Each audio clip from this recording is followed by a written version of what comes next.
Di sebuah desa terpencil di pedalaman Kalimantan, hiduplah seorang gadis remaja bernama Sari. Usianya baru menginjak 17 tahun, dan ia dikenal sebagai anak yang lugu, pendiam, dan sangat menjaga diri. Ia tinggal bersama ibunya, Bu Lestari, seorang janda yang sehari-hari bekerja sebagai penjual jamu keliling. Suatu hari, tubuh Sari mulai mengalami perubahan aneh. Perutnya perlahan membesar, seolah ia sedang hamil. Warga desa mulai bergosip, menuduh Sari telah melakukan hubungan di luar nikah. Bu Lestari membantah keras, karena ia tahu betul bahwa anaknya bahkan jarang keluar rumah, kecuali untuk membantu di kebun atau mengambil air di sumur.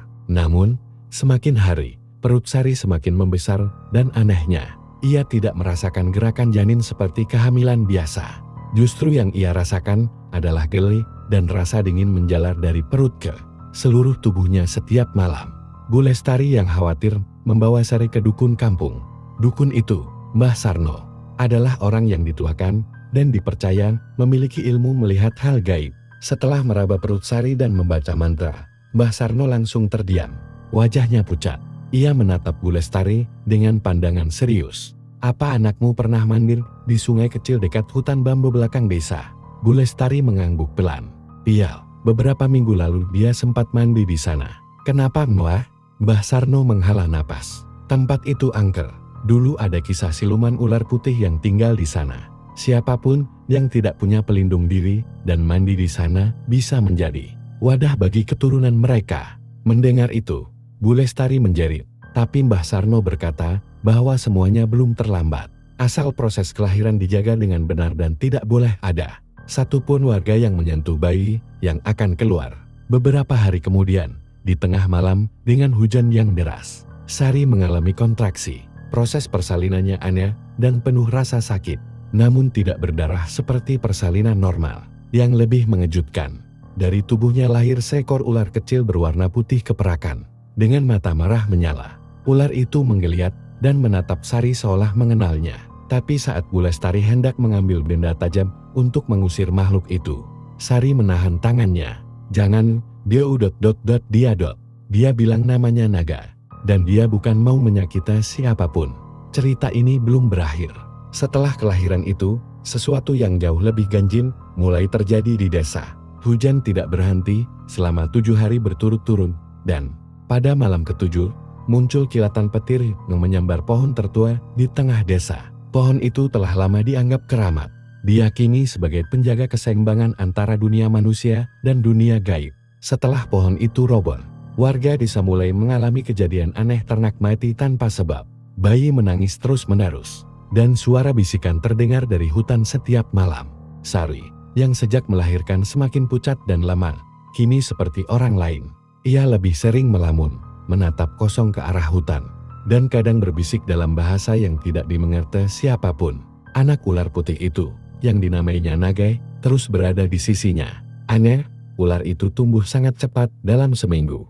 Panjangnya sudah mencapai 1 meter lebih. Namun ia tidak agresif, justru sering melilit lembut di lengan Sari seperti ingin melindunginya. Warga desa mulai resah. Mereka menuntut agar Bu Lestari dan anaknya diusir karena dianggap pembawa petaka. Tapi sebelum hal itu terjadi, Mbah Sarno kembali bicara dalam sebuah pertemuan warga. Ia mengatakan bahwa kelahiran Naga adalah tanda akan terbukanya gerbang antara dua alam-alam, manusia dan alam gaib. Jika dibiarkan, kedamaian desa akan terganggu selamanya. Yang bisa menutup gerbang itu, kata Mbah Sarno, hanya makhluk yang lahir sebagai penjaga batas, dan itu adalah Naga sendiri. Namun ada satu masalah, untuk menutup gerbang, Naga harus kembali ke asalnya dan meninggalkan dunia manusia. Itu artinya, Sari harus merelakan anaknya pergi untuk selamanya. Dan lebih parah lagi, proses pemulangan itu tidak mudah karena siluman ular yang menjadi ayah Naga tidak akan melepaskannya begitu saja. Pada malam berikutnya, Sari diam-diam membawa Naga ke sungai di hutan bambu. Di sana, udara terasa dingin membekukan. Kabut tebal menyelimuti sekitar. Dan dari dalam air muncul sosok ular raksasa bermata merah yang menyerupai Naga, tapi jauh lebih besar dan menyeramkan. Sosok itulah ayah Naga. Sari gemetar, namun ia berkata pelan, "Ambil anakmu, tapi biarkan desaku damai." Ular raksasa itu menatapnya lama. Lalu tiba-tiba dari belakang, Terdengar jeritan Bu Lestari yang ternyata diam-diam mengikuti Sari. "Sari, awas!" Tapi sudah terlambat. Air sungai meledak seperti dihantam gelombang besar. Cahaya menyilaukan menyelimuti tubuh Sari dan Naga. Saat cahaya itu mereda, Bu Lestari berlari menuju tepi sungai. Namun yang tersisa hanyalah keheningan.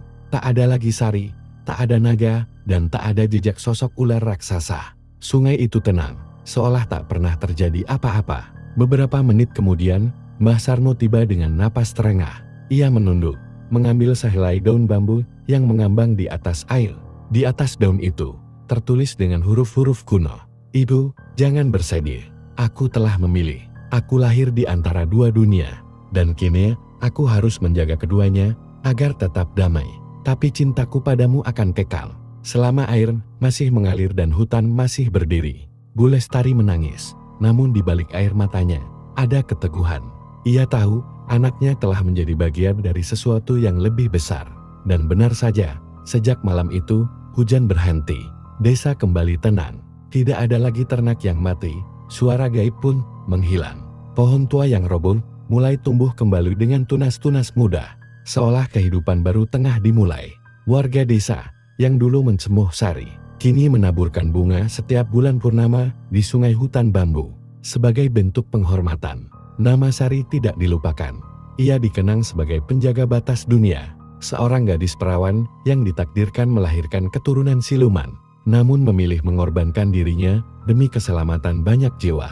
Dan di malam-malam tertentu, saat kabut turun dan angin berdesir lembut, beberapa warga bersumpah mendengar suara nyanyian seorang gadis dari tengah hutan, ditemani desis lembut seekor ular putih. Itulah kisah nyata yang tak pernah tercatat dalam buku sejarah, namun tetap hidup dalam ingatan mereka yang percaya bahwa di balik dunia yang tampak, selalu ada dunia lain yang menjaga keseimbangan dengan harga yang tak kecil.